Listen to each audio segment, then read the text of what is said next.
Welcome to Velvet Crimes. I am Dr. John Watson, your narrator, and tonight I recall a case that still lingers in my thoughts. It began with a single banker's note, so ordinary it might have passed from hand to hand without notice. Yet within its careful fold lay a secret, dangerous enough to shatter lives and unsettle even Holmes himself. Tonight's tale is the secret folded in a banker's note. Before we begin, recall that Holmes always warned, nothing is so small it may be safely ignored. Do you join us in the hush of night or the light of morning? If mysteries intrigue you, subscribe and step into the investigation. Now settle yourself and let the case begin.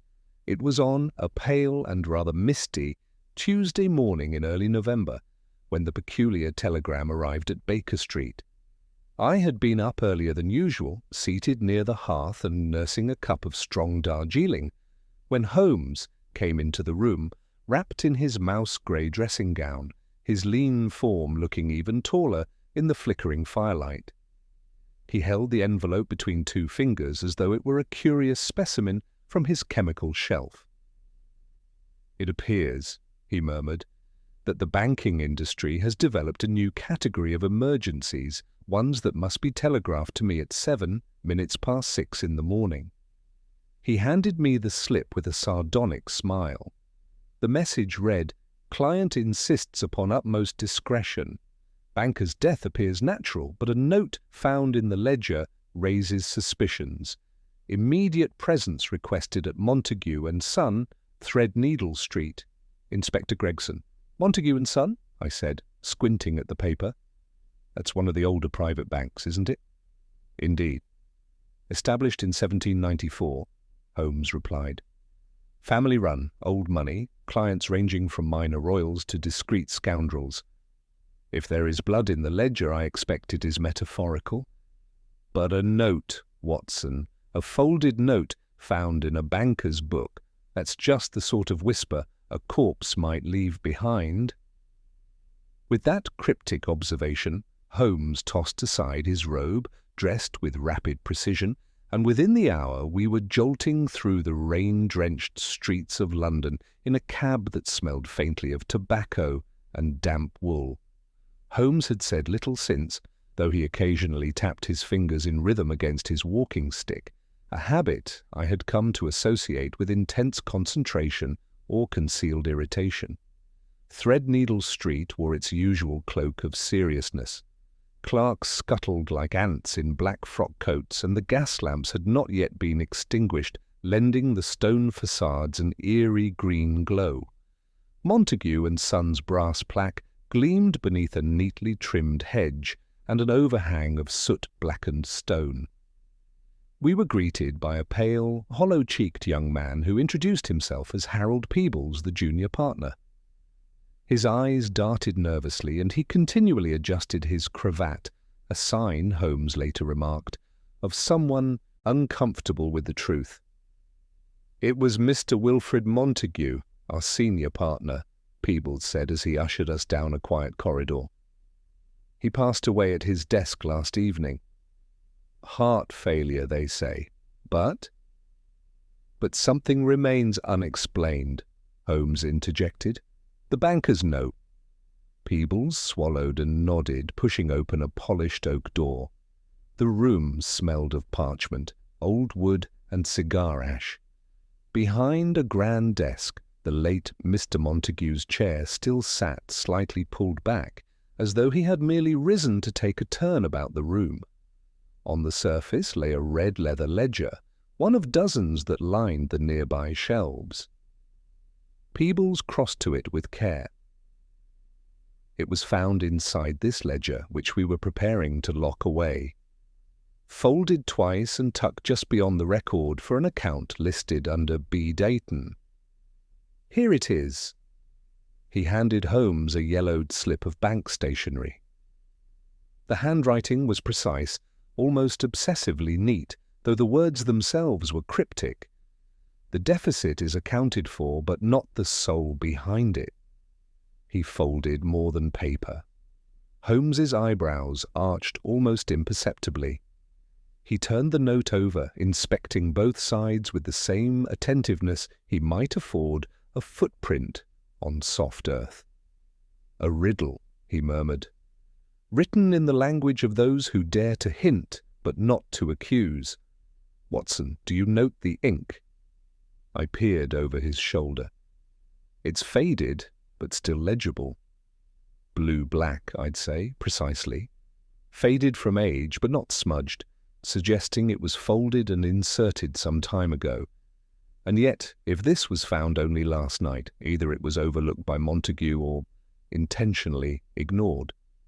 We were then joined by Inspector Gregson, who arrived with his usual briskness and a faint scent of peppermint. "Morning, gentlemen," he said. "Dr. Wallace, the man from Bart's, confirmed heart failure." The old banker was nearing 70 and had a fondness for rich puddings and Cuban cigars. "And yet you sent for me," Holmes said, coolly. Gregson lowered his voice. "Because of the note, of course, but there's more. We questioned the staff as a precaution. One of the clerks, Miss Lillian Ray, mentioned she saw Mr. Montague arguing with a visitor the evening before his death, a man who left in such haste he nearly forgot his umbrella. A banker forgetting his umbrella in November?" Holmes mused. "Unlikely. Did Miss Ray offer a description?" Gregson opened his notebook. "Late 40s, neat moustache, pinstripe suit. She says he had an accent, not foreign, just precise." Holmes's eyes narrowed slightly. "Not foreign, yet not local. A deliberate manner of speech, educated, cautious, likely military or diplomatic." "I thought the same," Gregson nodded. "And the name he gave at the reception was Mr. Collins." "False," Holmes said at once. "He used a common surname to avoid scrutiny. But men like that often leave unintentional breadcrumbs. Watson, let us examine the umbrella stand." We did so, much to Gregson's bemusement. There were 5 umbrellas, 3 ordinary, one with a silver tip marked WEF, and another of fine Italian leather, trimmed in oxblood and left leaning oddly apart from the others. "This one," Holmes said, gently lifting it. "Imported. Expensive, and yet no monogram. The handle is recently scuffed. Look here, trace of chalk, as from a billiards table." Holmes sniffed the leather handle, and then his smile sharpened. "Tobacco residue?" "Not Montague's blend. Our Mr. Collins, if that is what he calls himself, plays billiards and smokes Balkan Sobrani." "Unusual and telling," Gregson scribbled. "I'll send word to the clubs in Mayfair and the Strand." Holmes returned to the desk and opened the ledger to the B. Dayton's account. "Curious," he muttered. "No recent transactions, but the account remains active." "A ghost on the books. What does that mean?" I asked. Holmes did not answer at once. Instead, he tapped the folded note against his chin and gazed at the dusty window. "It means," he said finally, "that we are looking at a man who folded not only banknotes but identities. And somewhere in this web, Watson, a truth was too dangerous to be spoken, except in riddles." The drizzle had thickened into a steady, mournful patter by the time Holmes and I emerged once more onto Threadneedle Street. The streets were silvered with wetness, and the city's morning din had risen to a muted crescendo. Hoofbeats, carriage wheels, and the occasional whistle slicing through the fog. Holmes paused at the curb, glancing skyward beneath the brim of his hat, the banker's cryptic note folded and refolded between his long fingers. "There's a scent of quiet violence in all this," he said, as much to himself as to me. "Something disguised behind paperwork and leather gloves." We had seen many a mystery begin with little more than a dead man and an odd phrase, but this particular morning held a different sort of weight. The death of Wilfred Montague may have passed for natural in any ledger, but the folded note suggested premeditation, not in action, but in meaning. There was a message in that strange line, "He folded more than paper," a message Holmes had not yet unlocked, but already felt the echo of.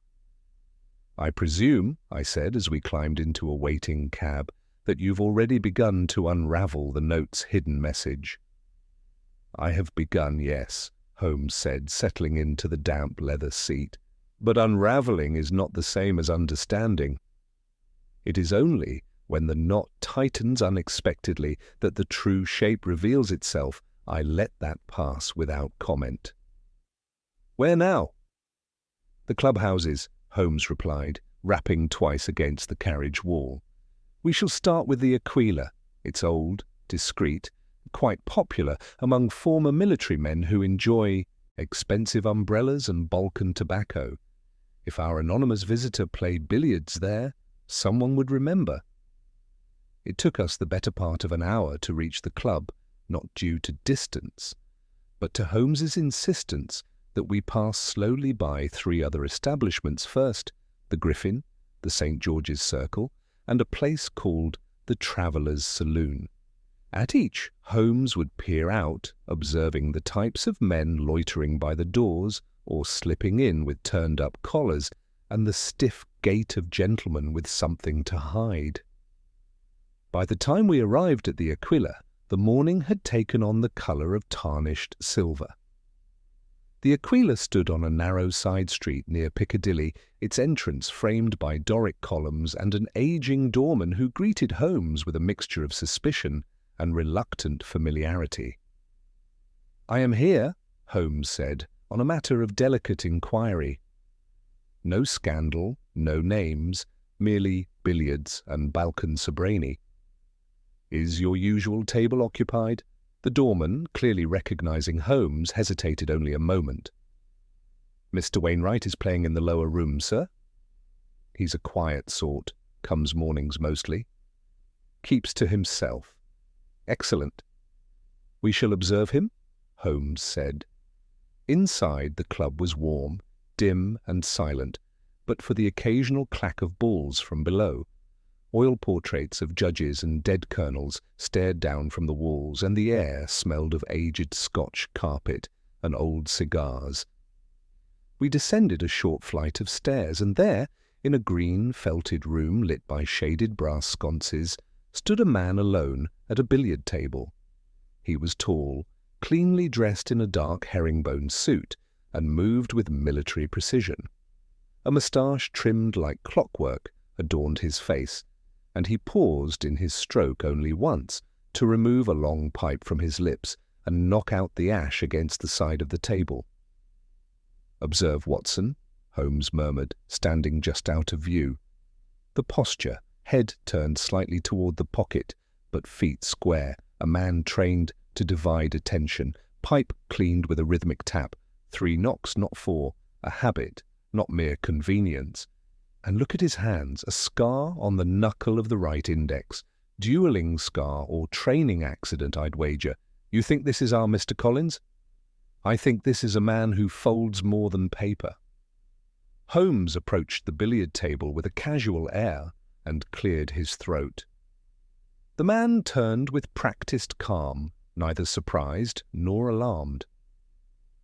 "Forgive the intrusion," Holmes said, "but I believe you left something behind at Montague and Son last night."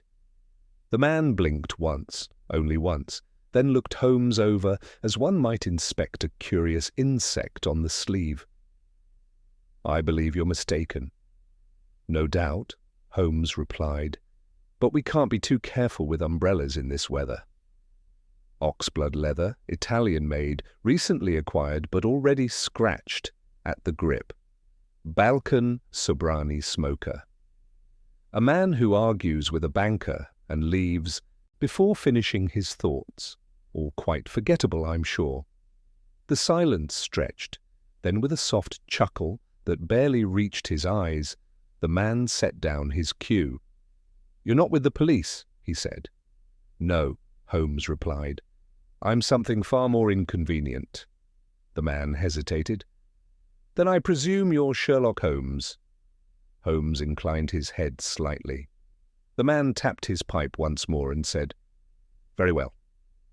I'm not Mr. Collins, of course. That name was expedient.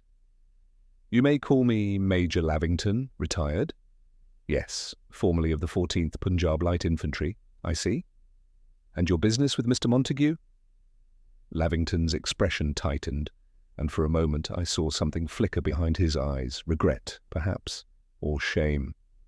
I came to settle a debt, he said, or at least to discuss its disposition. A financial debt. A personal one. Montague held documents, letters, nothing criminal, you understand. Merely, compromising. I asked him to return them. He refused, and you argued. Yes, I left angry, but I assure you, Holmes, I did not kill the man. He was alive when I left. Breathing, ranting, and with both eyebrows very much intact. Interesting, Holmes said quietly. I hadn't asked about the eyebrows. That seemed to catch Lavington off guard. He stood straighter. I've no reason to lie, the Major added. The man was a tyrant of private leverage, not a criminal, but hardly a saint.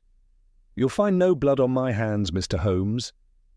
Holmes regarded him carefully, then said, I believe you. For now, Lavington nodded and returned to his cue. Outside, the fog had thickened further.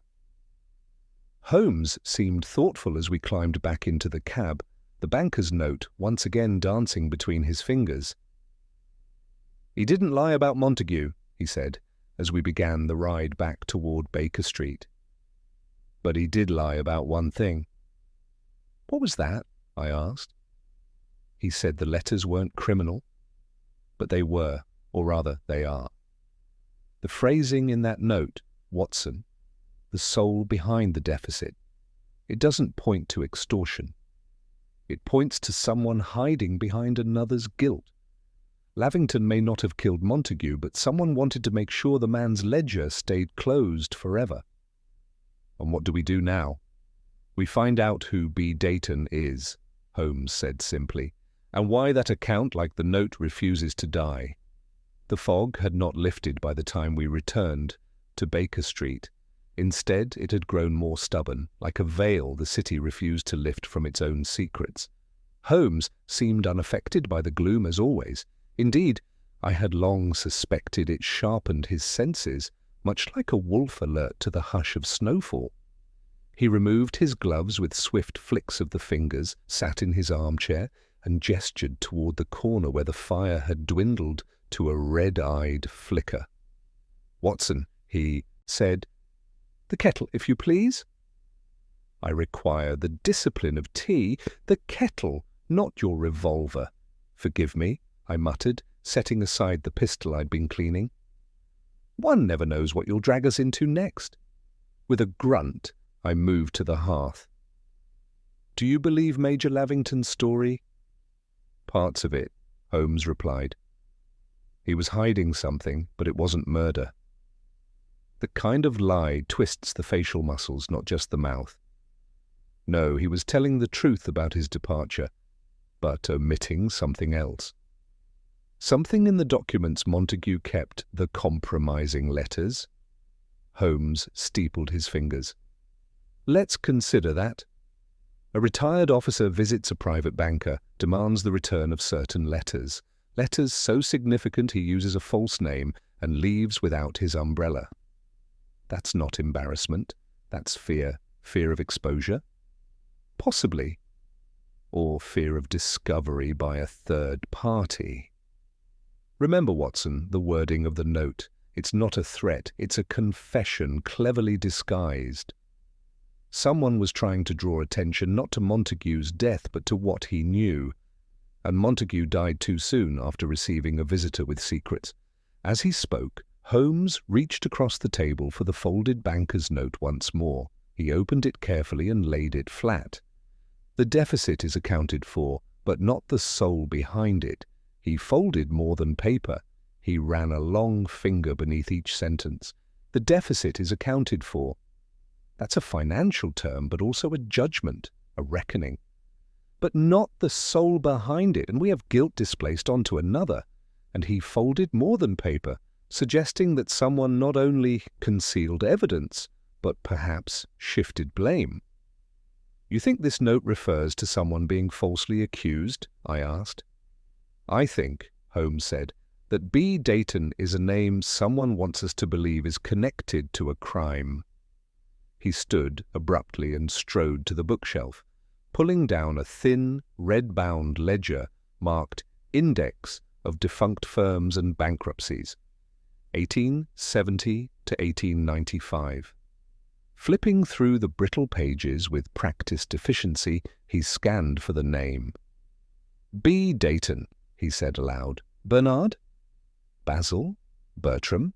Ah, here, Bernard Dayton, textile merchant, operated from Lisson Grove, went bankrupt in the autumn of '89, notable for owing a substantial debt to, of course, Montague and Son. Holmes closed the book with a sharp snap. Watson, how would you hide evidence of embezzlement from a creditor? Transfer it, I suppose. Move the debt to a shell company or create a false identity. Precisely. Or, Holmes said, eyes gleaming, you could use the name of a ruined man to launder your crimes, assuming he's too dead or too quiet to protest. A knock interrupted us. Mrs. Hudson entered, her eyebrows arched higher than usual. Inspector Lestrade, sir, she announced. And he's not happy. Lestrade stepped in moments later, coat still wet from the mist and his moustache bristling with irritation. Holmes, he said by way of greeting, I've just come from Montague and Son.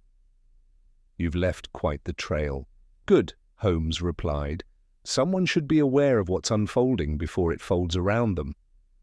I've no time for riddles. Listen, Montague's autopsy came back.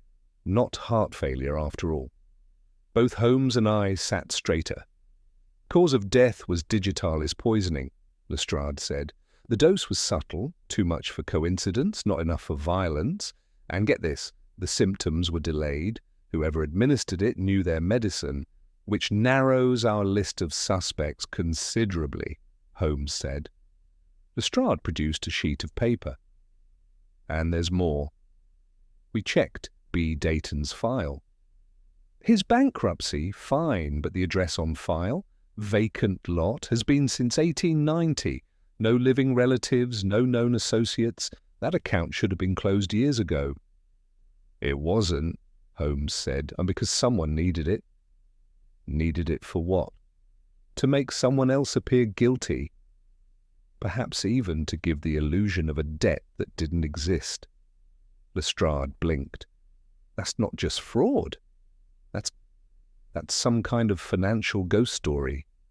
Which brings us back to the question of who benefits from Montague's silence, Holmes said, and who had access to both the ledgers and the means to poison.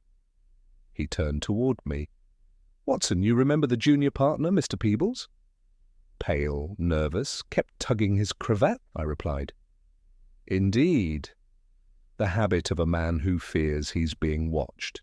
I'd wager he's caught in something well beyond his depth. Lestrade will need access to Montague's personal appointment records, anything he had locked away in his office. I can arrange that, Lestrade said reluctantly, but you'll have to move quickly. The board of directors is moving to seal all private client records by week's end. Holmes rose and fetched his coat. Then let us waste no time, he said. Watson, bring your revolver. I have a feeling Mr. Peebles is about to be promoted from clerk to target. We arrived at Montague and Son just after 4 o'clock, the building a ghost of itself in the rain. Inside, the clerks moved like shadows behind frosted glass. Harold Peebles met us in the vestibule, his complexion now bordering on translucent. You've returned, he said, voice barely above a whisper. I thought perhaps that we'd moved on, Holmes said. You underestimate the power of a banker's note. We followed Peebles to Montague's private office, where the late banker's desk remained untouched since our last visit. Holmes made straight for a small writing cabinet behind the chair. Have these drawers been opened? He asked. Peebles shook his head. No one's been allowed to touch them. Holmes produced a thin blade from his coat, worked it into the lock, and with a soft click pried it open. Inside lay a series of appointment books bound in calfskin. Holmes flipped to the most recent entries. Let's see. Wednesday last. Lavington. Then, yes, Thursday. B. Dayton, 2:30 p.m. But that's impossible, Peebles blurted. There is no B. Dayton. Holmes nodded slowly. Precisely. So, someone wanted Montague to believe otherwise, or wanted us to believe he did. Why would anyone do that? I asked. Holmes turned to face us both, eyes cold. To make us look in the wrong direction. To give the illusion of a visitor who doesn't exist. Which raises only one question, gentlemen. Who was in the office that day under a false name, and what were they trying to hide? He tapped the appointment book once more. I suggest we find out, he said, before someone else folds this story shut. The sound of the rain had softened to a hush by the time we left Montague's private office, but the tension in the air within the building had only thickened. Clerks moved with stiff, deliberate caution, and the usual hush of a banking institution had grown unnaturally still, like the quiet of a pond before a stone is thrown. Holmes carried the calfskin appointment book tucked under his arm as though it were a loaded revolver, and I noticed that even Lestrade, normally dismissive of Holmes's taste for nuance, was beginning to watch him with a more guarded curiosity. A false appointment, I said quietly, as we stepped once more into the corridor. You think the B. Dayton's entry was fabricated after the fact? Holmes gave a slight shake of the head. No, that would require someone to access Montague's personal ledger after his death, and as Peebles confirmed, no one has touched it since. No, the entry was real, written by Montague himself, which tells us only one thing. Someone came to see him under that name. But who? Peebles, trailing nervously behind us, wrung his hands. I was here that afternoon, he said. If someone came in under a false name, I didn't recognize it. Think carefully, Holmes said, pausing to face him. Thursday at 2:30. Was Montague alone before or after? Peebles blinked. He was in a sour mood all morning. Barely said a word during our staff meeting. Then, around 2:15, he dismissed me to lunch early, said he didn't want interruptions. I didn't think anything of it. He often kept certain appointments private. Holmes turned to Lestrade. The visitor log? Already checked, Lestrade replied. No Dayton signed in, only one visitor listed between 2 and 3, a solicitor named Arnold Pike Holmes, brow furrowed. Pike, the name's familiar, practices in Lincoln's Inn, Lestrade supplied. Small firm. Bit of a jackal if you ask around, known to handle questionable inheritances and hush money arrangements. Holmes's eyes sharpened. Did he leave a time of arrival? 2:23. Left at 2:51. Holmes glanced at his watch. 28 minutes, just long enough to plant an idea, or a poisoned Peebles looked as though he might faint. But surely a solicitor wouldn't. Oh, they most certainly would, Holmes said coldly, especially one who profits by trading in secrets. We returned to Baker Street not long after, the fog beginning to retreat under the waning rays of a watery sun. Holmes made no effort to sit. He paced the length of the sitting room, fingers dancing together as though conducting an invisible orchestra of logic. Consider the timeline, he said aloud. Montague receives a visit from Major Lavington on Wednesday evening, a heated exchange over documents. The next day he prepares for another private meeting, this time with a client who signs the register as Arnold Pike. But the ledger records the name B. Dayton. He stopped pacing. Now either Pike visited on someone else's behalf, or Montague, already rattled by Lavington, expected someone under false pretenses. I was scribbling notes in my journal. Could Pike have been using Montague to launder something? A falsified debt, perhaps? Holmes nodded slowly. Pike, acting as an intermediary, yes, a solicitor with loose ethics and a desperate client. That's a potent combination, but to confirm it, we need to know what Montague was hiding in those letters Lavington mentioned. Holmes crossed to his writing desk and retrieved a small, leather-bound index card case. "Watson, would you be so kind as to draft a message to Tobias Grange?" I raised an eyebrow. "The archivist at the Foreign Office?" "The same." A discreet man with an excellent memory. If Major Lavington's past contained anything more than military service, especially matters involving colonial inquiries or diplomatic irregularities, Grange will know I composed the note and sent it by runner. Meanwhile, Holmes lit his pipe, eyes narrowed in contemplation. "You still believe Montague's death was connected to financial manipulation?" I asked. "Undoubtedly," he replied. "But it's not about the money, Watson. It never is. Money is merely the surface. Greed is the current. But shame, that's the undertow. Someone feared exposure more than prosecution, enough to murder." It was just after supper, as the gaslights flickered and the first page of the evening paper lay unread in my lap, that a knock came at the door. Moments later, Mrs. Hudson returned, bearing a folded envelope. "From Mr. Grange," she said. "Sent by courier." Holmes tore it open and read in silence. Then, without a word, he passed it to me. "My dear Holmes, I made inquiries as you requested. Major Algernon Lavington served with distinction in India, but his name also appears in an old inquiry from 1887, sealed at the time, but I remember the gist. A civilian contractor by the name of Dayton, Bernard Dayton, was accused of misappropriating funds intended for railway construction near Rawalpindi. Charges were quietly dropped. Lavington testified in his defense. It was never made public, but Dayton died shortly after in a fall from a trestle bridge. Some whispered suicide, others whispered betrayal. Montague's name, curiously, also appears in the inquiry margins. I believe he was handling bond underwriting for the expansion project. "Yours in confidence?" TGI looked up slowly.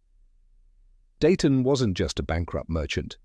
He was involved in a colonial scandal, and Montague, Lavington, and Dayton were all connected." Holmes took the letter back, folded it, and smiled without humour.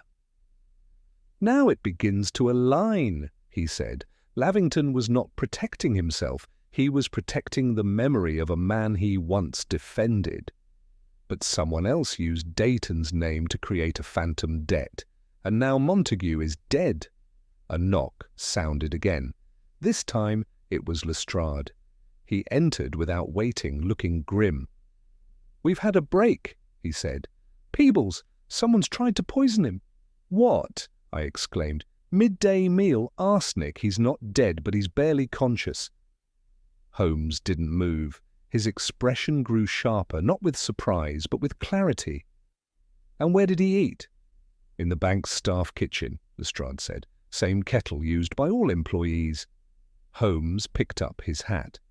"Then someone's grown desperate," he said. "They believe Peebles knows something, or might recall something. It means we're close." Watson Lestrade looked between us. "Close to what?" Holmes strode toward the door. "To learning who stood behind Montague's death, the poisoning of Peebles, and the phantom identity of B. Dayton." "And where are we going now?" I asked. "To speak with Arnold Pike," Holmes said, "and this time I won't be asking politely." Arnold Pike's office sat in a narrow lane off Chancery Lane, one of those discreet corners of the legal world that gave the impression of honest labour, but smelled faintly of secrets paid for in guineas. The brass plate read Pike and Leverton, solicitors, in faded serif lettering, though Holmes later remarked he'd never once heard of Leverton appearing in court or correspondence. The office itself was on the second floor above a stationer's, where the scratching of quills could still be heard even as dusk began to seep into the city's bones. Holmes, Lestrade, and I climbed the creaking stairwell just after 6. The air held the faint scent of boiled ink and mildew. Pike's clerk, a stooped fellow in shirt-sleeves, barely glanced up before gesturing us toward the interior room. "Mr. Pike's still in," he said. "Go right in." We entered a room lined with green leather case books and rows of battered legal volumes. Behind a squat mahogany desk, a man in his late 50s rose to greet us. He was tall, with thinning hair combed forward in a deliberate manner, and wore a pince-nez that gave him the look of a hawk peering through frosted glass.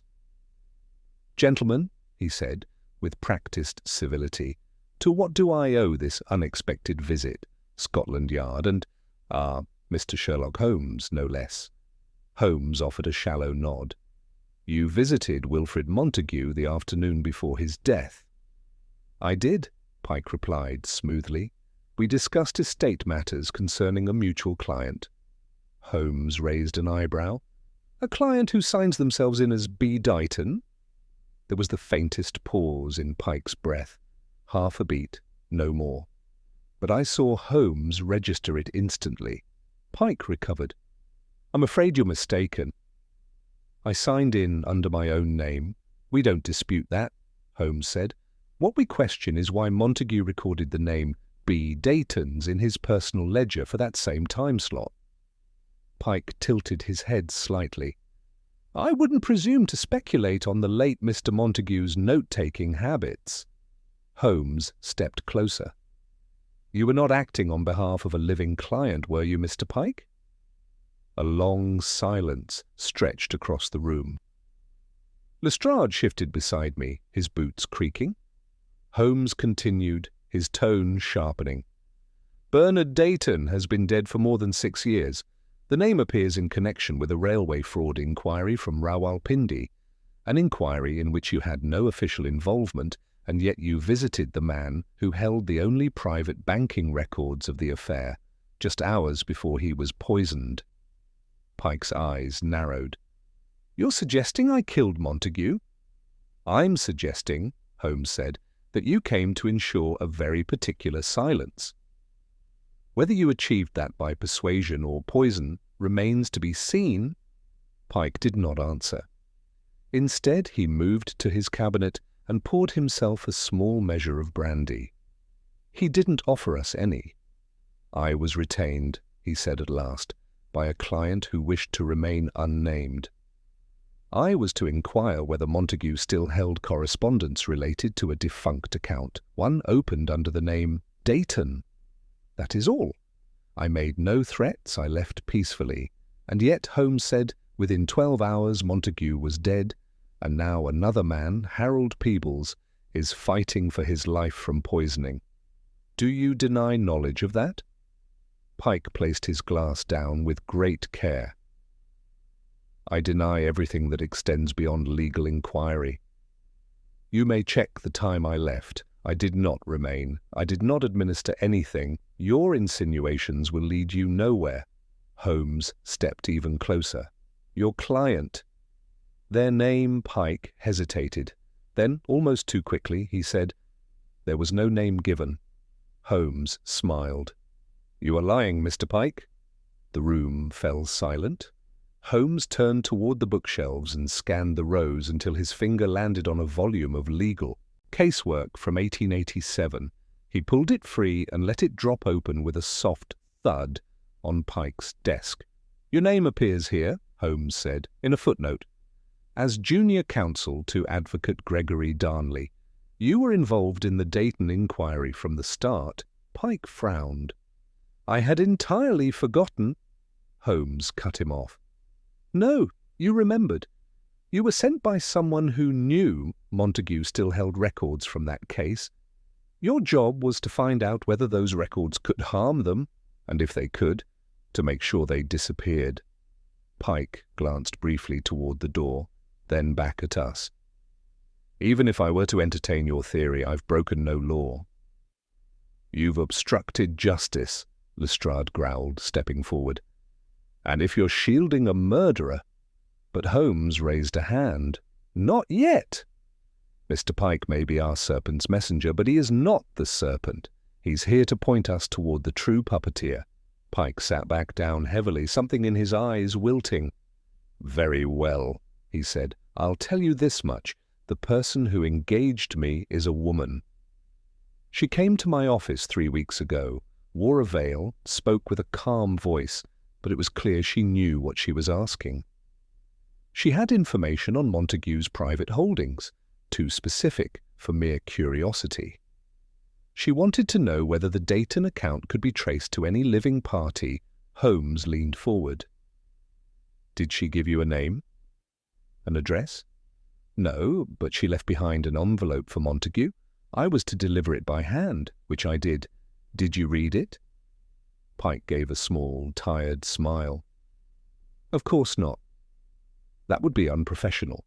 Holmes studied him for a long moment, then said, "We'll need your clerk's statement. If this woman returns, you'll notify us at once." "Certainly," Pike said, though we all knew the likelihood of that was remote.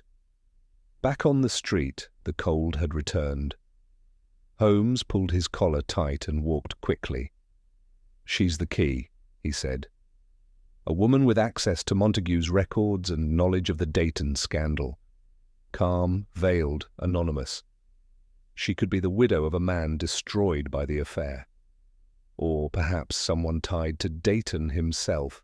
"She poisoned Montague?" I asked. Holmes shook his head. "No, she didn't need to. She delivered a message, perhaps a threat. Someone else acted on that message," Lestrade sighed. "It's like chasing shadows." "No, Lestrade," Holmes said. "It's like reading a letter written in lemon juice. Invisible until the right heat is applied. And we're almost there." We walked in silence for a moment. Then Holmes turned to me. "Tomorrow, Watson, you and I shall visit the Registry of Deeds. We'll look not for Dayton, but for the names that replaced him. Every fraud leaves a fingerprint, and I intend to lift it from the folds of a banker's note." The following morning dawned grey and hesitant. The fog had retreated, somewhat, but left behind a residue of damp melancholy that clung to the streets and seeped into one's coat. It was a morning, as Holmes put it, ripe for paper trails and ghost accounts. After a hasty breakfast of eggs and strong coffee, we set out for the Registry of Deeds near Holborn, an imposing sandstone edifice that housed the detailed transactions of London's ever-shifting assets. It was here that Holmes believed we might find evidence of a more recent arrangement tied to the old Dayton scandal, cloaked under a new identity. Inside, the building was warmer than expected, though the air smelled heavily of varnish and binding glue. Clerks moved quietly among high shelves and cabinets, and the only sound was the rhythmic rustle of papers and the occasional scratch of a nib across parchment. Holmes wasted no time. "We seek all property transactions involving Bernard Dayton from 1885 to his death in 1889, he told the nearest archivist, as well as any properties or accounts that passed to alternate names after that point, particularly where the transferee cannot be linked to any known relative." The clerk, a man with ink-stained fingers and the pallor of one who rarely saw sunlight, blinked but complied. "That will take some digging, sir." "May I ask the nature of the inquiry?" "You may," Holmes said, "but you'll find the answer unsatisfying." "We're investigating a ghost." We spent the next hour poring over fragile record books brought to us one by one, thick ledgers with flaking corners and spines that creaked when opened. Holmes examined every line with precision, his finger gliding silently across columns of names, dates, and figures. I, less gifted at deciphering the hand of legal clerks, focused on noting any repetitions or patterns. It was nearly noon when Holmes tapped a particular entry and motioned for me to look. "Here," he said, "December of 1889. Dayton surrenders a parcel of industrial land in Wapping, on the Thames, to a Mr. George Langley." But notice the signature field. I squinted. The signature line, typically occupied by a scribbled flourish, was marked only with a heavy dash. "Unsigned," I said. "Surely that would invalidate the record." "One would think," Holmes replied. "But this transaction was none the less certified, witnessed by one Wilfred Montague." He turned the page. "And here again, 2 months later, The same George Langley purchases an adjacent warehouse, this time from a dissolved estate. No witnesses listed, but cross-reference the buyer's seal. Langley and Thorne Mercantile Holdings. That's not a person. That's a shell. Holmes leaned back, steepling his fingers beneath his chin. This Langley figure appears precisely when Dayton disappears. He absorbs 2 properties once tied to the railway scandal, offers no personal background, and never appears in person at the registry again. I believe Langley never existed. Then who signed in his place? Who indeed? Holmes murmured. More importantly, who profited from it?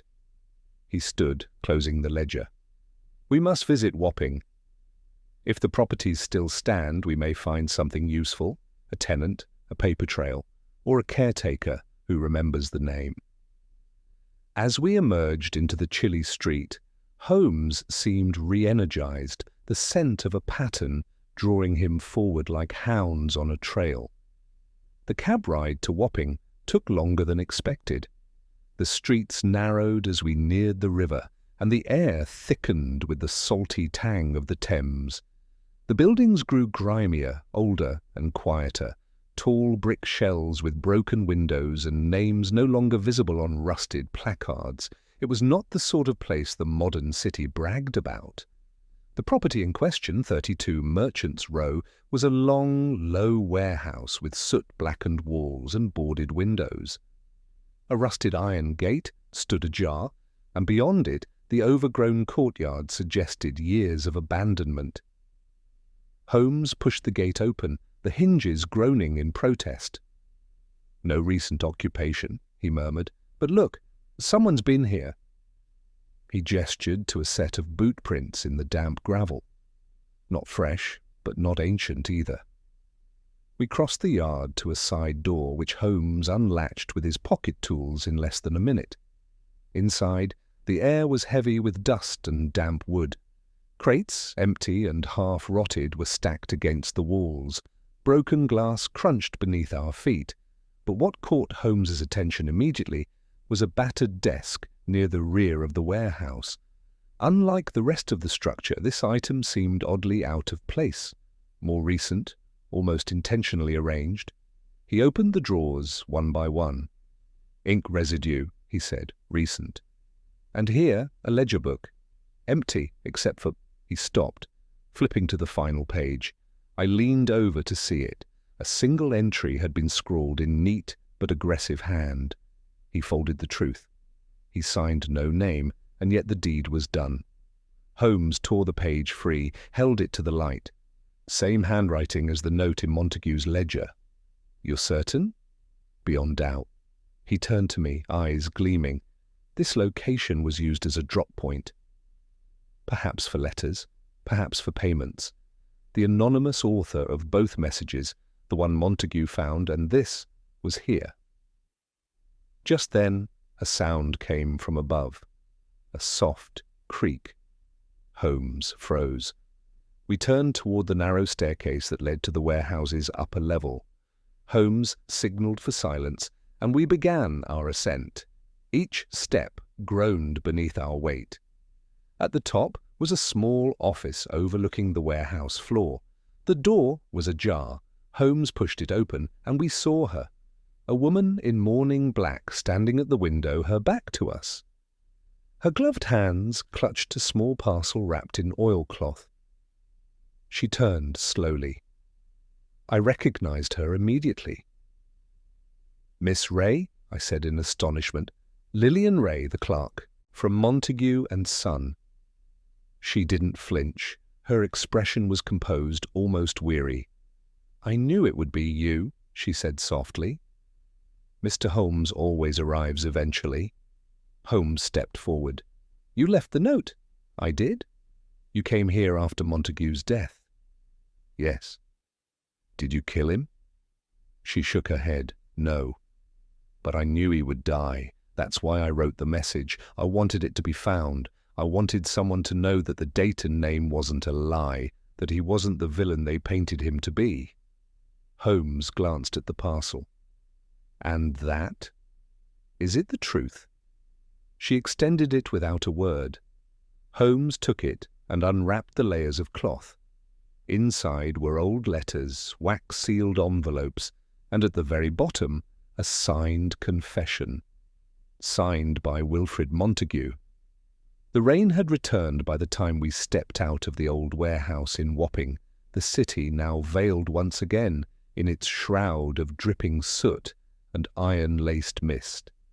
Holmes walked in silence, the oilcloth bundle pressed carefully beneath his arm. Miss Lillian Ray followed behind us with quiet dignity, her black dress absorbing the rain like velvet ink. She had said little after placing the parcel in Holmes's hands, only that the contents would explain everything and that it was time someone else bore the weight of what Bernard Dayton had died for. We hailed a cab and rode back through the winding streets, leaving behind the ghostly silhouette of 32 Merchants' Row. It was not until we returned to Baker Street and the fire was stoked anew that Holmes at last unwrapped the contents and spread them carefully on the desk. The items were numerous and varied, a cluster of aged letters, several handwritten receipts, and 3 pages of formal banking ledgers in Montague's unmistakable script. But it was the final document, sealed in dark red wax with Montague's private signet, that drew Holmes's immediate attention. He broke the seal and unfolded the stiff parchment, flattening it with reverence. The ink had faded in places, but the handwriting was deliberate and confident, Montague's, no question. I leaned forward, breath held, as Holmes read aloud. To whom it may concern, I, Wilfrid Montague, of sound mind and aware of the gravity of this document, do hereby confess that the banking record under the name of Bernard Dayton, dated October 17th, 1887, was manipulated under my own instruction. The original account held no deficit. Mr. Dayton had fulfilled his obligations in full, contrary to claims made by the colonial authorities in the matter of the Rawalpindi rail extension. At the time, political pressure and commercial interests required a scapegoat. Mr. Dayton was deemed convenient, owing to his civilian status and recent disputes with certain backers. I falsified the deficit at the behest of Sir Giles Adderstone, Permanent Secretary of Colonial Trade, who assured me it was in the interest of the Crown. I now understand that this justification was a screen for private profiteering. Major Lavington's testimony in Dayton's defence was genuine, and had it not been for my forged ledgers, Dayton would have been cleared. His subsequent death weighs heavily upon me. I retained copies of the original accounts and letters with the intent of one day making this right. I leave them in trust, should harm come to me. Let this stand as my confession, and as a warning to any who place ambition above truth. Wilfrid Montague. When Holmes finished reading, the silence that followed was thick with consequence. Extraordinary, I murmured. A sealed confession. Political corruption. Dayton was innocent all along. Holmes did not respond at first. He had taken to pacing again, hands behind his back, the confession still open on the desk. Miss Ray sat nearby, her gloved hands folded tightly in her lap. Her eyes, red but dry, stared into the fire. "He told me just once," she said softly. "Years ago, when I was new at the firm. He'd had too much port at the Christmas gathering and began to weep. Said he'd ruined a man. That the books didn't balance, not because of numbers, but because of guilt. I didn't understand it then. I thought it was old man's remorse." She looked to Holmes. "Then 6 weeks ago I found the parcel hidden behind a false panel in the filing cabinet. He'd hidden it away, but never destroyed it. I think he always meant to come clean." Holmes nodded. "And when Major Lavington visited, it brought everything crashing to the surface." "Yes, Montague changed. He started locking his office and wouldn't speak to anyone. Then he called me in and said he might be naming me in his will. To protect the firm, he said, but I knew. I knew he was scared. The day before he died, I saw him burning papers in the office fireplace. That's when I decided to write the note and place it in the ledger. I had to leave a trail. Holmes sat down across from her. "You may have saved this entire affair from fading into myth," he said, "but the danger isn't over." He gestured to the confession. "This implicates Sir Giles Addiston, a man still active in the political world. If he learned this confession survived, he may have acted to silence Montague, and perhaps to poison Peebles, who might have stumbled upon the truth." Lestrade arrived not long after, summoned by Holmes with a brief but urgent message. He read the confession with growing astonishment. "This is dynamite," he muttered. "You realize this could topple a man in the highest circles of government?" Holmes nodded. "Which is precisely why someone wanted Montague silenced.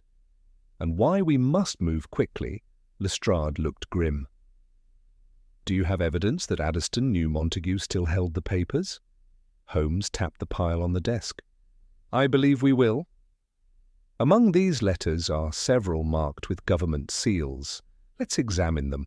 We spent the next hour sorting through the correspondence. Much of it consisted of mundane financial discussions, payment schedules, shipping manifests, but one letter, dated February 1890, caught Holmes's attention. He read it twice, then passed it to Lestrade. "Montague, dispose of the Rawalpindi records at once. Certain names must never reappear. We cannot afford risk. You are reminded of your prior assurances." G.A. "Giles Addiston," Lestrade said, his voice tight. Holmes nodded. "And there's the motive." He turned to Miss Ray. "This, I'm afraid, puts you in danger." "I suspected as much," she replied calmly. "I'm not afraid." Holmes smiled faintly. "Then you're a braver soul than most." He turned back to Lestrade. "We must act fast. Addiston may suspect the confession survived, especially if he had Pike monitor Montague's movements. The solicitor may yet serve as a useful link." Lestrade rose. "I'll have him brought in again. And I'll draft the arrest warrant. But Holmes, what of Peebles? Do we know yet who tried to poison him?" Holmes tapped the desk. "We don't. But we will. Whoever slipped arsenic into Peebles's tea did so hastily. That sort of mistake means someone on the inside panicked. We'll need to speak with the kitchen staff at Montague and Son quietly. The poisoner is close, and if they learn the confession survived, they may try again." I stood, the weight of the revelation heavy in my chest. "So Dayton was the scapegoat all along," I said. "Lavington tried to protect him. Montague framed him, and Addiston orchestrated the entire fraud." Holmes gave a slow nod. "And now," he said, folding the confession carefully, "the past has returned to collect its debt."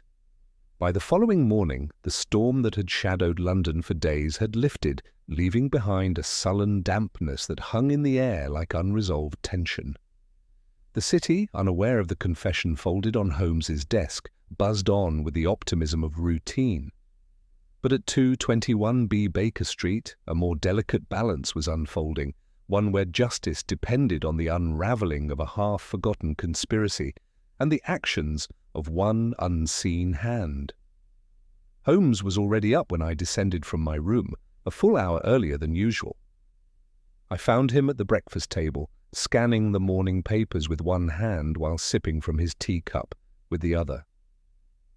The red-sealed confession from Wilfred Montague had been laid flat and weighted at the corners, still unburned, still unspoken beyond our circle. "Lestrade has Pike under observation," Holmes said without looking up, "and Miss Ray has been escorted to a safe location under discreet police protection. She will not be seen at Montague and Son for the foreseeable future."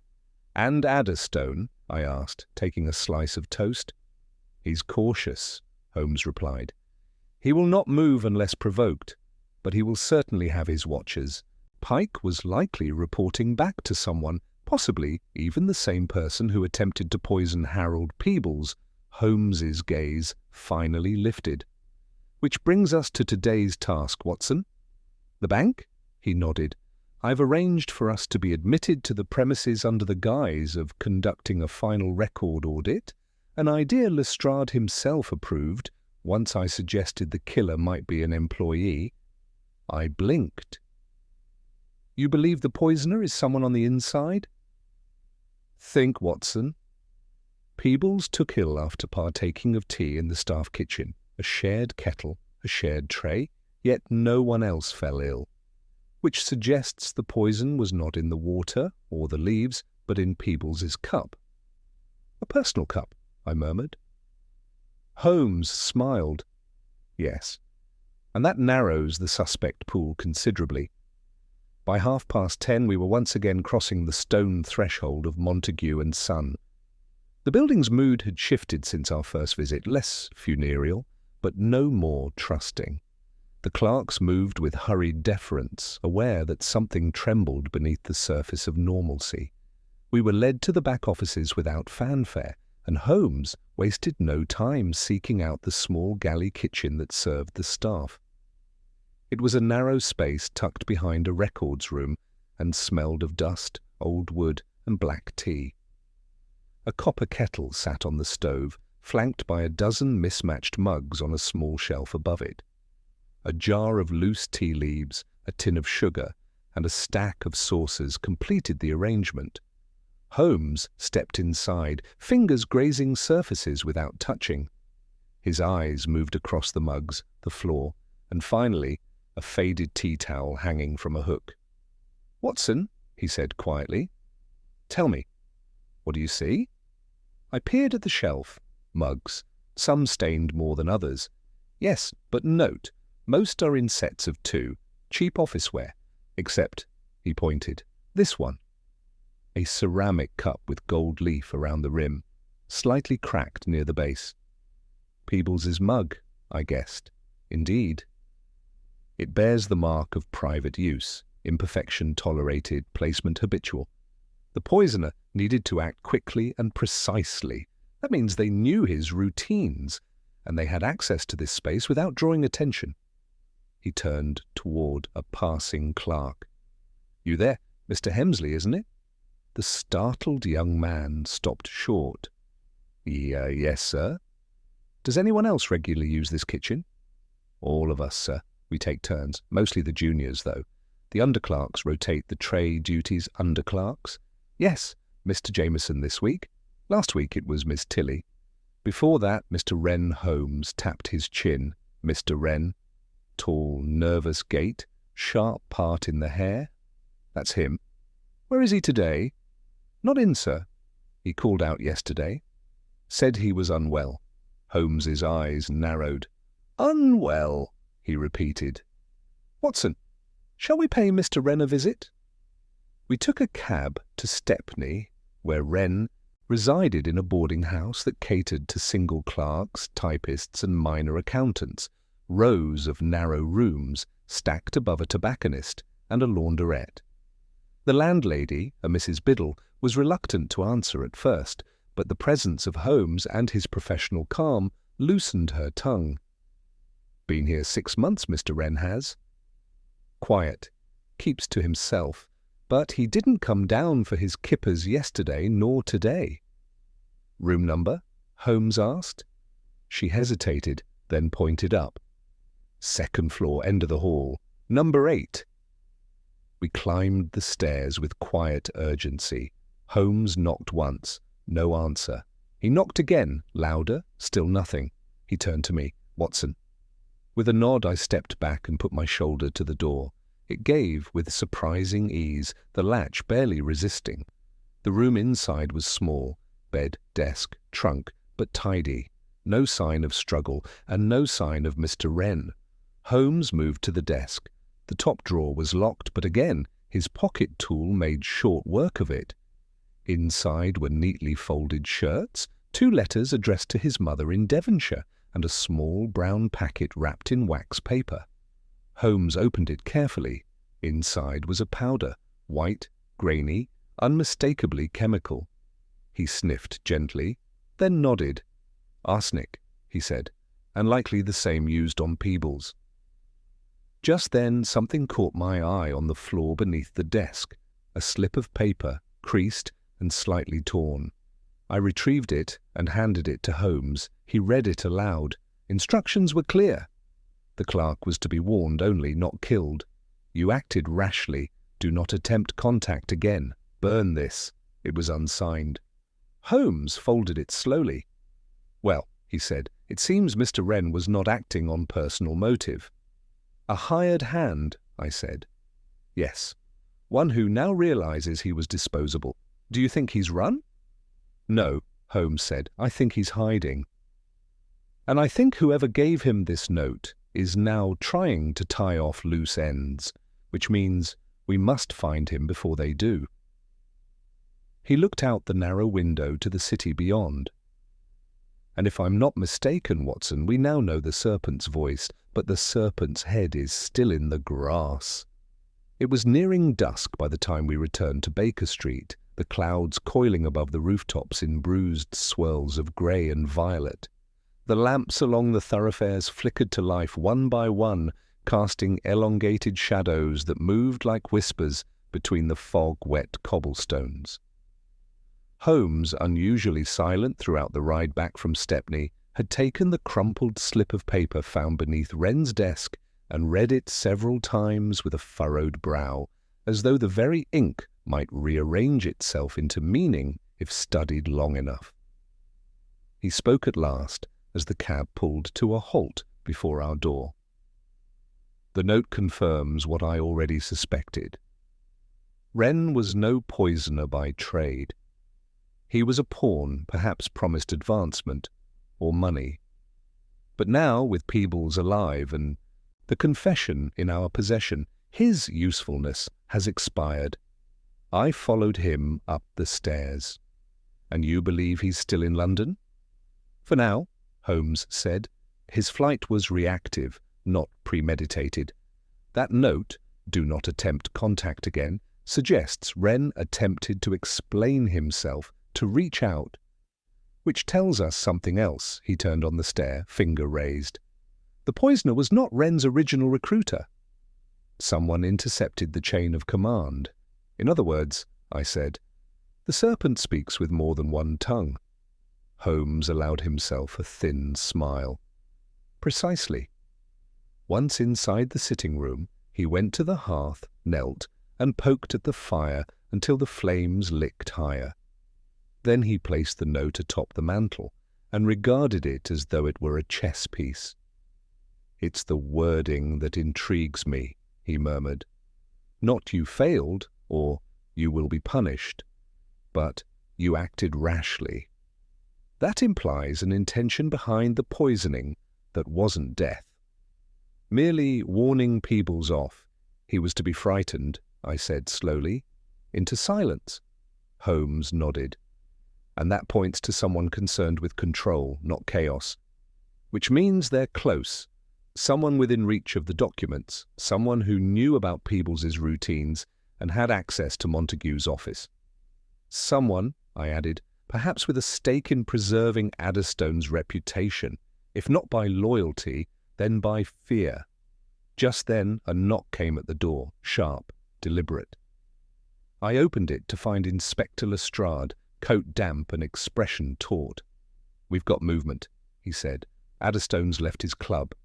Where to? Holmes asked. Private residence in Kensington. Been shuttered for months, or so we thought. But lights are on. We followed the driver. He doubled back to Holborn and then vanished. Took another man with him. Holmes stood. Describe the man. Shorter than Adderstone, darker coat. Wore a bowler and kept his face low. Might have been your Mr. Pike. Holmes grabbed his gloves. Then we mustn't waste time. The spider has drawn its web tight, and it would seem the centre is now occupied. We departed at once, the three of us wedged into a cab that hurtled through the evening mist with all the speed the cobbles allowed. Holmes was tense with calculation, his long fingers drumming once again against his walking stick in that same rapid-fire cadence I had come to associate with unfolding revelation. At last we turned down a narrow crescent in Kensington, where stately terraces loomed behind black iron gates. The house Lestrade indicated stood at the far end, lights burning behind thick velvet drapes. A gas lamp sputtered nearby, painting the fog gold and shadowing the hedgerow like skeletal fingers. Holmes signalled the driver to stop half a block short. We approached on foot, keeping to the shadows. "Lestrade," Holmes whispered, "you and Watson go round the rear. If the serpent flees, he'll use the back. I'll take the front." We nodded, splitting off into the dark. The back of the house was silent, the garden overgrown. I followed Lestrade up a narrow gravel path, past a broken sundial and beneath a twisted trellis. The rear door was locked, but Lestrade made short work of it with a key he produced from his coat. Inside, the air smelled faintly of cigar smoke and dried roses. We moved quietly through a narrow hallway, passing a study, a library, and what appeared to be a drawing room. Then we heard voices, Holmes's voice, calm, steady. "And so you see, Sir Giles, the game is quite over. Montague's confession exists, Pike's complicity is known, and Wren, though frightened, has already begun to sing." There was a pause, followed by a sneer I recognized from dozens of courtroom galleries. "I doubt the word of a dead banker and a trembling clerk will stand against mine." Holmes again. "Then let's make it 3 voices." He must have signalled us, for at that moment Lestrade stepped forward into the doorway. "Sir Giles Adderstone," Lestrade announced, "you are under arrest for conspiracy to defraud, obstruction of justice, and complicity in the poisoning of a Crown witness." Adderstone, sitting stiffly in a winged armchair, turned slowly to face us. His eyes, grey, glinting, shark-like, betrayed nothing. Pike stood in the corner, sweat glistening at his brow.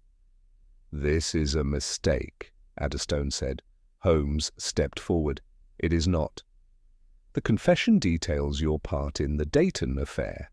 Your name appears in Montague's personal correspondence, and you employed Mr. Pike to recover or destroy those records. When that failed, you or your agents turned to silencing Peebles. It failed again. Each move drew you closer to exposure." Adderstone stood, straightening his cuffs. "I have powerful allies," he said coldly. Holmes's smile was wintry. "They will not be enough." "Truth has its own gravity." Pike said nothing. He merely closed his eyes as Lestrade approached with the cuffs. As we led them out into the night, a light rain began to fall again, soft, persistent, cleansing. The sort of rain that leaves no footprints but washes the air of old lies. In the cab returning to Baker Street, Holmes sat with eyes closed, not in rest, but in mental retreat, the way a general counts the battles not fought. "You knew Pike would lead us to Adderstone," I said. "He had no choice," Holmes replied. "A man who lives by silence eventually fears it. Adderstone trusted Pike to act without questions, but once Peebles survived, Pike knew his own neck was the next on the line." "And Wren?" "We'll find him," Holmes said. "Now that the serpent's head has been severed, the tail will come out of hiding." He opened his eyes and looked toward the gaslit streets outside. "But before that," he said, "I think Miss Ray deserves to know that justice, however delayed, has at last kept its appointment." Morning sunlight filtered through the curtains at 221B Baker Street with unusual gentleness, as though the city itself had exhaled after a long and restless vigil.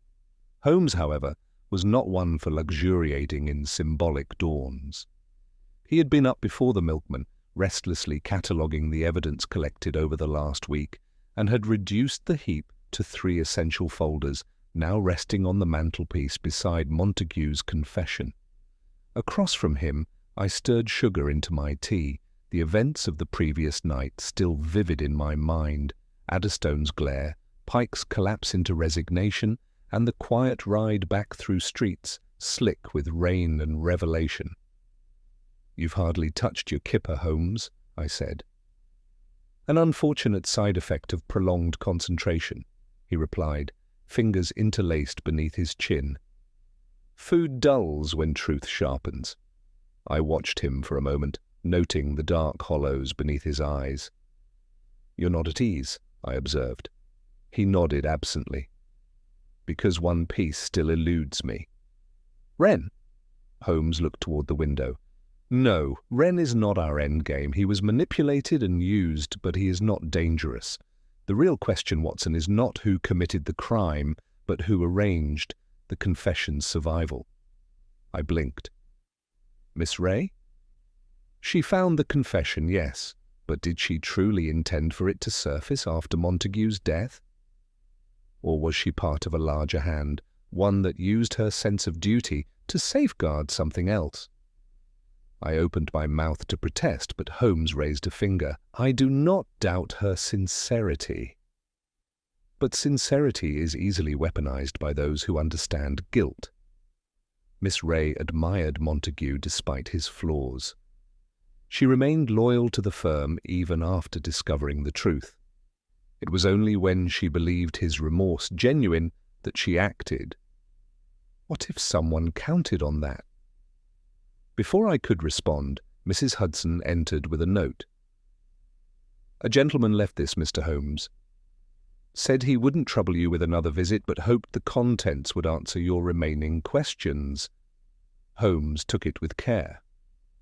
The envelope bore no return address and was sealed with plain black wax. He broke it open, read, and smiled, a rare inward smile I had learned to recognize as the herald of revelation. "It appears," he said, "that the spider had a twin." He passed the letter to me. The handwriting was unmistakably the same as the note found beneath Wren's desk, slanted, firm, and elegant. "Mr. Holmes, by the time you read this, Sir Giles will have been exposed and Pike will have taken refuge in denials that no longer serve him. You will wonder, perhaps, who orchestrated the fall without ever stepping into view. Know only that my interest was never in justice, but in legacy. Bernard Dayton was my brother. His name was destroyed not by verdict, but by silence. Montague's death, though regrettable, became necessary once he began to waver. I ensured the confession remained hidden until the correct hands found it. Miss Ray was honest, but more importantly, predictable. You are free to publish what you like. I ask only that you leave me unnamed. The debt is paid." A friend of the folded note. I let out a low breath. A brother. That explains the depth, the coordination, the coldness. Holmes rose and moved to the fire. "There is a certain irony," he said. "The entire case began with a folded note, cryptic, anonymous, and in the end the truth arrives in the same form, carefully creased, deliberately timed and weighted with a history no court would have honored." "What now?" I asked. He returned to the desk, picked up the confession, and placed it atop the letter. "We deliver these to Lestrade. The courts must do what they can with the evidence, flawed though the channels may be.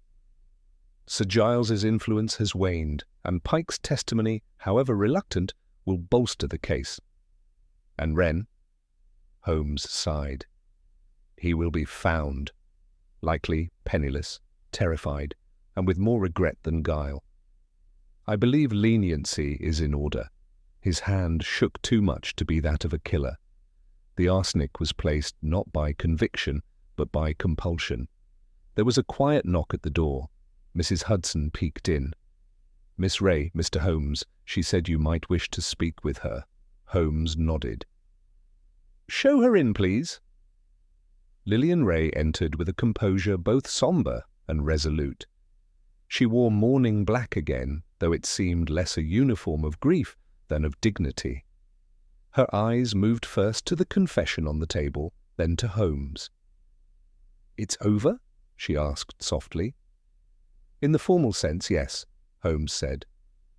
Adderstone will face charges, Pike will not escape examination, and the confession will restore Bernard Dayton's name." She gave a slow nod but said nothing. After a moment, Holmes added, "But you suspected Montague's death might come, didn't you? That's why you acted." She closed her eyes briefly. "He spoke to me 3 days before he died. Said he'd made arrangements, that if anything happened, I should go to the ledgers. He didn't say more. But I saw it in his eyes. He feared someone had begun to tie loose ends." "You feared for him?" I said. She nodded. "He wasn't a kind man. But he wanted to be forgiven." Holmes gestured to the sealed evidence. "His confession will do more than clear Dayton's name. It may also open inquiries into other false convictions tied to Adderstone's schemes. You've given the truth legs, Miss Ray. That is no small thing." She looked toward the fire. "I never wanted vengeance, only the truth to be known. And perhaps some rest for the man whose name became a lie." Holmes stood and offered her the oilcloth bundle, now rewrapped and tagged for evidence. "Would you like to accompany us to Scotland Yard?" She looked surprised. "Me?" "You delivered the truth," he said. "It seems only fitting you help place it in the hands of those who will carry it forward." She hesitated, then took the parcel with both hands. Outside, the city had resumed its motion. Cabs clattered, pedestrians hurried beneath umbrellas, and newsboys shouted headlines not yet written. We walked together through the fog-thinned morning, the folded truth between us, as if even the streets understood that history, once unburied, leaves footprints in its wake. And as we turned toward Scotland Yard, Holmes murmured to no one in particular, "Folded paper, folded lives. All it takes is a crease in the right place to change the shape of everything." The interview room at Scotland Yard was far from comfortable, its walls grey and bare, its furniture austere. But Miss Ray did not falter. She sat composed beneath the unflinching gaslight, her gloved hands resting atop the oilcloth parcel. Beside her, Holmes stood like a sentinel, while Inspector Lestrade paced slowly in front of the desk, glancing periodically at the sealed confession that now lay between them. "It's all in there?" he asked. Holmes nodded. "Montague's handwriting?" "His seal, dates, amounts, even names, some of which I suspect you'll find echoed in dormant cases of mysterious bankruptcies or dropped prosecutions from the late 1880s. Lestrade exhaled, his moustache twitching. "I'll have to tread carefully." "There are names here that sit on boards and benches across half the city. Then tread quickly as well," Holmes replied. "Power, when cornered, tends to strike blindly." Lestrade opened the file, skimmed a few lines, and then closed it again with deliberate care. "I'll lock this in the evidence vault. The Commissioner will be briefed, and as for Miss Ray—" "She is to be kept from public scrutiny," Holmes said firmly. "The matter of her protection is not a courtesy, it is a necessity. The same hands that ordered Wren to poison Peebles may not be finished." Lestrade gave a reluctant nod. "She can stay in my sister's care, out in Finchley. No one will think to look there." Holmes turned to Miss Ray. "Do you consent?" She gave a faint smile. "I have no objections, Mr. Holmes. But I don't fear them any more. Not now." Lestrade called in a constable to escort her to the transport. As she stood, she looked once more at the bundle on the desk, the pages, the signatures, the ghostly burden she had unearthed, and said very softly, "Bernard Dayton deserved more than silence." Holmes inclined his head. "He has more now. He has the truth." We left Scotland Yard shortly afterward. Outside, the air had grown colder again, the promise of another rainstorm evident in the leaden clouds. Holmes pulled his coat tight and began walking without direction, hands behind his back, head lowered in thought. I kept pace beside him. "You're still unsettled?" I said. "Yes," he murmured, because something about the confession's timing still gnaws at me. "You believe it was planned?" He stopped at the edge of Westminster Bridge and looked out across the Thames. The water below shimmered like hammered pewter, flowing endlessly toward some unseen reckoning. "Watson," he said, "consider the sequence. Montague receives 2 visitors in the span of 2 days, Major Lavington, who demands the return of letters, and Pike, bearing instructions from a veiled client. Then he dies, leaving behind a confession that Miss Ray discovers just in time to halt a miscarriage of justice." I followed his train of thought. "You suspect manipulation?" "I suspect orchestration," he said. "Not necessarily malevolent, but deliberate. That letter you read, the one from Dayton's brother, it suggests someone knew precisely how to move the pieces. They used Pike. They used Miss Ray. They may even have used Lavington, drawing him back into the affair to provoke Montague's final act to conscience. But wouldn't that mean Montague's remorse was genuine?" Holmes nodded. "I believe it was." Guilt is a powerful motivator, but the timing, the confession being discovered only after his death, implies someone was watching, waiting. "Could it have been Wren?" I asked. "No. Wren acted on instruction. His movements were clumsy, but whoever delivered that final note, the one found in Wren's room, understood how to apply pressure from a distance. They didn't need to kill. They only needed to frighten." We walked in silence for a while longer, the sound of the river filling the space between thoughts. Back at Baker Street, Holmes settled into his armchair with a kind of weary precision. He lit a cigarette and allowed the smoke to curl upward in slow spirals. "I wonder," he said, "how many other Daytons were folded into silence by men like Addiston." "Do you think the courts will follow through?" I asked. "They will try," Holmes replied. "But those with power are adept at wriggling through the cracks. Addiston may fall, but others will ensure the wall remains standing." He tapped ash into the tray. "That's the danger with confessions, Watson. They speak louder in death than they ever do in life. And some are delivered not for justice, but for legacy." I rose and poured a brandy for each of us. "To legacy, then," I said. Holmes raised his glass but paused before drinking. "No," he said. "To truth. Legacy can be edited." We drank. It was late that evening when a telegram arrived. Holmes read it once, then passed it to me. "From Tobias Grange. Foreign Office Archives. Your suspicions well placed. Confidential record unearthed. Addiston privately censured in 1890 for mismanagement related to Rawalpindi inquiry. No prosecution. Disciplinary memo buried. One name listed as silent partner. H. Pike. Appears this web was spun long before you arrived.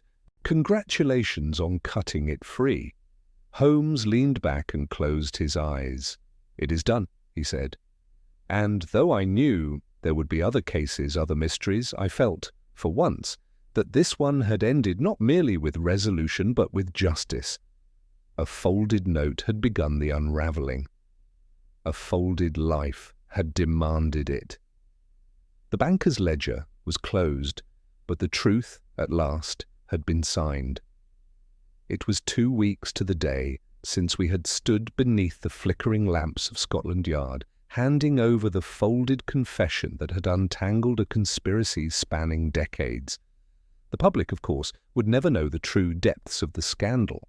The press reported the arrest of Sir Giles Addiston as a regrettable matter of private impropriety, the phrase echoing across half a dozen broadsheets with curious uniformity. Arnold Pike, for his part, vanished behind the veil of a sealed tribunal where civil servants judged civil sins with civil silence. But for Sherlock Holmes, the matter had not quite ended. He sat that morning by the fire with his violin resting across his lap, not playing it, but tuning a single string, plucking it once every minute as though expecting the note to form an answer. I, having returned from my rounds earlier than expected, found him in this posture and said nothing. There was a reverence to his quietude, and I knew enough not to disturb it. At last, he spoke. "Watson, what becomes of a man whose name has been cleared after his death?" I looked up from the paper. "That depends. In Dayton's case, the Foreign Office has acknowledged the error privately and the House has opened an inquiry. His record will be amended. His family, if any remain, may receive compensation." "Compensation," Holmes said bitterly, "is the child of guilt, not justice." He stood and walked to the desk, retrieving a small, square envelope. "And what becomes of the banker who folded the lie into that ledger?" "Montague," I said. "He's remembered now with both guilt and redemption." "The confession speaks for him." Holmes held up the envelope. "Or so we would like to believe." I frowned. "What's that?" "A letter," Holmes said, "delivered by private hand not an hour ago." From Miss Ray I took it. The script was delicate, precise. Inside her note was brief. "Mr. Holmes, you once told me that silence often conceals as much as guilt. I have taken your words to heart. Today, while assisting the executors with Montague's final records, I came across a set of files stored separately, under lock and false index. You will want to see them. Come alone, if you please." LRI looked up. "More secrets?" "Perhaps," Holmes said, already reaching for his coat. "Or perhaps the final page of this ledger has not yet been turned." We made our way once more to Threadneedle Street. The sign of Montague and Son still hung beside the brass-handled door, though the windows were now half-draped and dusty. The firm was in the slow process of dissolving, its clientele drifting to quieter banks with less scandal and fewer skeletons in the safe. Miss Ray met us in the vestibule, her expression composed as ever, though her eyes carried the wear of sleepless nights. "This way," she said, leading us through the narrow corridor to Montague's former office. A locksmith's toolkit lay open on the carpet. The cabinet behind the desk, once considered empty, now stood ajar. She gestured inside. "A false bottom," she said, "concealed beneath the third drawer." Holmes reached in and removed a bundle of folders, aged but carefully kept. He brought them to the desk and opened the topmost file. Inside were documents bearing Bernard Dayton's name, original contracts, correspondence, and finally, a detailed memorandum from Montague, unsigned and undated, but written in his unmistakable hand. Holmes read aloud, "The risk is intolerable. BD threatens to publish. He has retained copies. Sir G advises containment. I suggest account closure and repurpose through Langley entity." A shame. Dayton is a decent man, but decent men do not survive in this business. I let out a low breath. So Montague not only fabricated the deficit, but actively participated in covering it up. Miss Ray nodded, and did so years before the confession. He knew exactly what he'd done, and yet... She reached into the cabinet and retrieved one last item, a folded piece of linen stationery, bound with a crimson ribbon. "I found this," she said, "inside a locked notebook. It's addressed to Dayton's widow." Holmes took it, read silently, then returned it with a strange solemnity. "It is a letter of apology," he said. "Never sent?" Buried with the guilt, as if writing it were enough. We stood in silence a moment. Then Holmes said, "This is the true end, Watson. The confession laid bare the fraud, but this is the measure of the man who caused it." He turned to Miss Ray. "Will you preserve these?" She met his gaze. I will, but I won't lock them away. We took our leave not long after. Outside, the day had brightened somewhat, and the faint gold of a weak sun painted the stone buildings in soft relief. As we walked, I asked, "Do you think Dayton's brother, whoever he was, knows about these final papers?" Holmes gave a slight nod. "I expect he does, or will soon." The folded note was never meant to be the end of the story, only its trigger. "And you?" I asked. "What will you write in your own ledger?" Holmes gave a rare half-smile. That truth, like money, is too often managed rather than revealed. But now and then, a single crease in the right corner of the right page changes everything. When we returned to Baker Street, Holmes placed the new documents inside a locked drawer. He did not file them under M for Montague nor D for Dayton. Instead, he labeled the folder in simple black ink the account that returned. And as the fire crackled quietly beside us, I closed my notebook knowing that this case, one of greed, guilt, and redemption, had found its final signature not in court, but in the quiet triumph of truth reclaimed.